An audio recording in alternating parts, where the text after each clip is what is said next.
ఏవండోయ్, carbide వేసి పండించిన మామిడి పండ్లు మనకి అంగడిలో బోల్డని దొరుకుతున్నాయండి.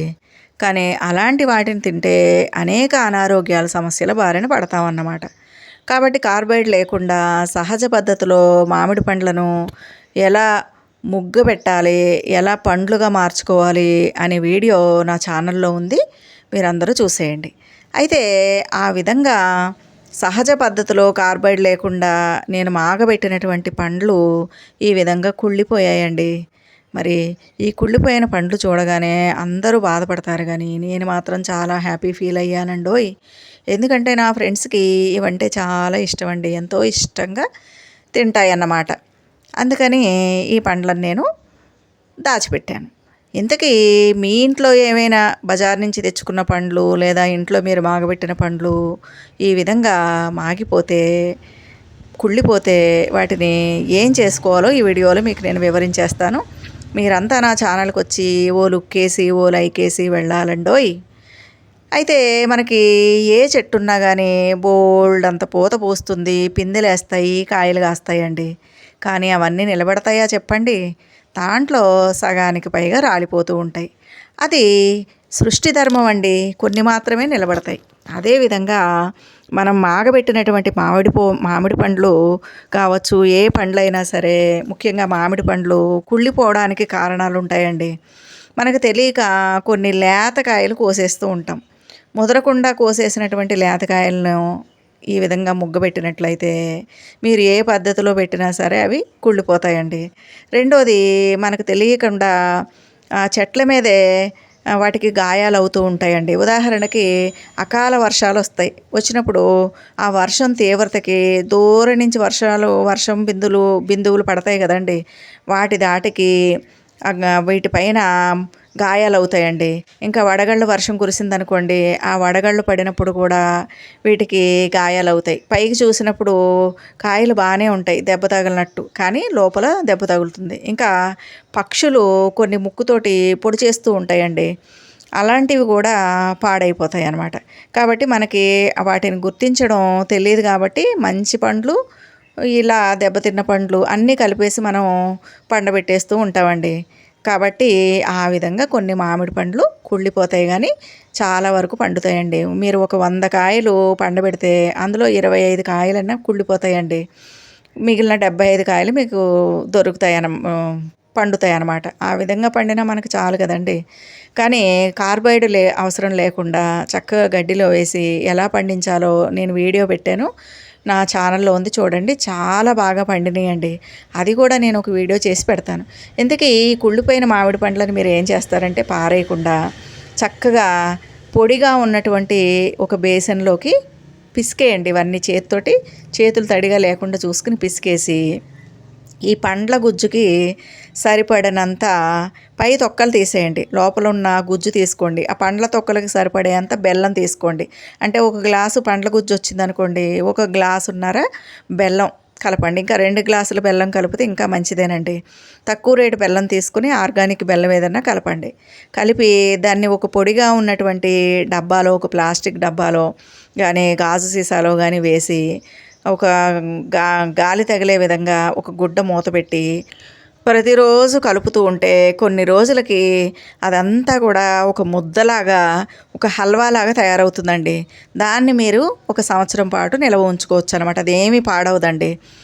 మీరు ఒక 15 రోజులకు ఒకసారో, చక్కగా నెలకు ఒకసారో, సంవత్సరం అంతా కూడా నీళ్ళల్లో కొంచెం గుజ్జు వేసి బాగా పల్చగా చేసి ఆ నీళ్లు మొక్కలకు పోస్తే, మనం ఫ్రూట్ జ్యూసులు తాగితే మన శరీరానికి ఎన్ని పోషకాలు అందుతాయో, ఎంత బలమో, ఎంత ఆరోగ్యమో, అంత ఆరోగ్యవంతంగా మొక్కలు తయారయ్యి బోల్డ్ అని పూలు పండ్లు కాస్తాయండి. మనం ఈ శరీరానికి ఏం అవసరమో, ఎలాంటి ఆహారం తింటామో అవన్నీ కూడా మొక్కలకి చాలా అవసరం. కాకపోతే మనకి పనికిరానివి, కుళ్ళిపోయినవి, పనికిరానివి అనుకున్నవన్నీ కూడా మొక్కలకి పనికొస్తాయండి. ఆల్రెడీ చేసినటువంటి ఆ ఫ్రూట్ జ్యూస్ నా దగ్గర ఉంది కాబట్టి నేను మళ్ళీ మీకు తయారు చేసి చూపించట్లేదండి. ఈ పద్ధతిలో చేసుకోండి. లేదు మాకు అంత ఓపిక లేదనుకుంటే వీటన్నిటి తీసుకెళ్ళి మీ ఇంట్లో ఉన్న పెద్ద చెట్లు ఉంటాయి కదండి, మామిడి, జామ, సపోటా అలాంటివి, ఆ చెట్ల కింద గొయ్యి తీసి ఆ గోతులో వీటిని వేసి మట్టి కప్పేయండి. ఆ గుజ్జు, ఆ తొక్కలు అన్నీ కూడా ఎరువుగా తయారైపోయి మొక్కలకి బలాన్ని ఇవ్వడం మాత్రమే కాకుండా వర్షాకాలం వచ్చిన తర్వాత ఈ టెంకల్లోంచి మామిడి మొక్కలు బయటకు వస్తాయండి. ఆ మొక్కల్ని తీసుకెళ్ళి మీరు వేరే చోట వేసుకోవచ్చు. లేదంటే ఎవరికైనా మొక్కలు కావాలంటే మొక్కల్ని మీరు ఇవ్వచ్చండి. ఆ విధంగా మొక్కలు ఇచ్చిన పుణ్యం కూడా మీకు వస్తుందన్నమాట. కాబట్టి ఇలా కుళ్ళిపోయినటువంటి మామిడి పండ్లని ఎట్టి పరిస్థితిలోనూ పారేయకండి. లేదా మీ ఇంట్లో కంపోస్ట్ బిన్ ఉందనుకోండి, ఆ కంపోస్ట్ బిన్లో కూడా వీటిని వేసేస్తే గనక చక్కగా బ్రహ్మాండమైనటువంటి ఎరువు తయారైపోతుందండి. ఎందుకంటే ఎర్త్వామ్స్ ఉంటాయి కదండి మట్టిలో, ఆ ఎర్త్వామ్స్కి ఈ కుళ్ళిన తియ్యటి పండ్లు అంటే చాలా ఇష్టం అనమాట. కాబట్టి ఈ పండ్ల మీద కొంచెం మీరు ఆవు పేడ కూడా వేసి కప్పేసి మట్టి కప్పేశారంటే బ్రహ్మాండమైన ఎర్త్వామ్స్ తయారైపోతాయండి. కాబట్టి మంచి ఆరోగ్యకరమైన మట్టి కావాలంటే ఇలాంటి పండ్లను, కేవలం మామిడి పండ్లు మాత్రమే కాదండి, మన ఇంట్లో బాగా మాగిపోయి నల్లబడిపోయిన అరటి పండ్లు ఎవ్వరూ తినరండి. వాటిని అలా పారేయకుండా అలాంటి పండ్లు తీసుకోవచ్చు. ఇంకా తియ్యటి ద్రాక్ష పళ్ళు పాడైపోయినవి తీసుకోవచ్చు. మీరు ఇంకా పండ్ల షాపులు ఉన్న వాళ్ళ దగ్గరికి వెళ్ళారంటే వాళ్ళ దగ్గర తియ్యటి పండ్లు చాలా ఉంటాయండి. అవన్నీ పనికిరానివి తీసి ఒక పక్కకి పడేస్తూ ఉంటారు.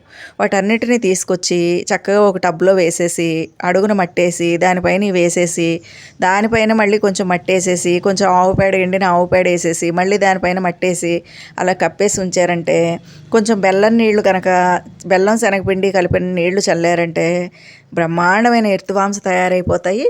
మంచి ఆరోగ్యకరమైన మట్టి తయారైపోతుందండి.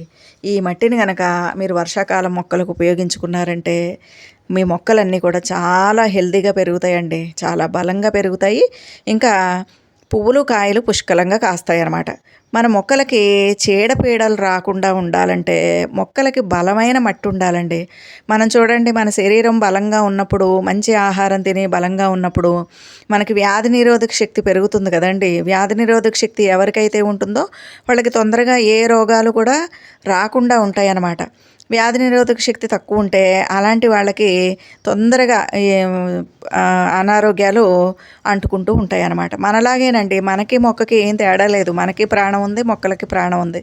కాబట్టి వాటి మట్టిని మీరు బలంగా ఆరోగ్యంగా తయారు చేసుకోండి. అలా తయారు చేసుకోవాలంటే అనుకూలమైన కాలం ఏంటంటే ఈ వేసవి కాలమేనండి. జూన్ నెల నుంచి మీరు మొక్కలు పెంచుకోవాలి అంటే వేసవి కాలం అంతా కూడా ఈ గ్రౌండ్ వర్క్ చేసుకోవాలండి. మీరు ఇవన్నీ చేసి పెట్టుకుంటేనే మీరు సంవత్సరం అంతా కూడా చక్కటి పంటల్ని మీరు పండించుకోగలుగుతారనమాట. కాబట్టి ఈ విధంగా చేసుకోండి. ఏ రకమైన పండ్లైనా పర్వాలేదండి. బెల్లం కూడా మొక్కలకి చాలా మంచిదనమాట. కాబట్టి ఈ పద్ధతిలో మీరు ఈ కుళ్ళిపోయిన పండ్లన్నిటినీ సేకరించుకుని మొక్కలకి ఒక మంచి ఆహారాన్ని ఇవ్వండి. ఈ వీడియో కనుక మీకు నచ్చితే లైక్ చేయండి. ఈ ఈ వీడియోని మొక్కలు పెంచే వాళ్ళకి షేర్ చేయండి. నా ఛానల్కి మీరంతా సబ్స్క్రైబ్ చేయండి. అలాగే నేను కార్బైడ్ లేకుండా బ్రహ్మాండంగా పండించినటువంటి మామిడి పండ్ల వీడియో ఉంది, రేపు మాపు పెడతాను, అది కూడా చూసేయండి.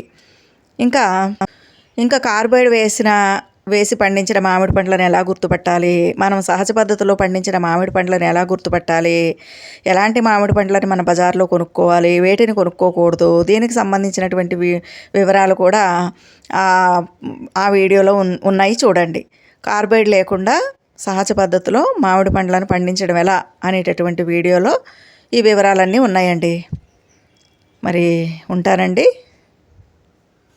మొక్కల కోసం ఈ జ్యూసు తప్పనిసరిగా తయారు చేసి మొక్కలకు అందించండి.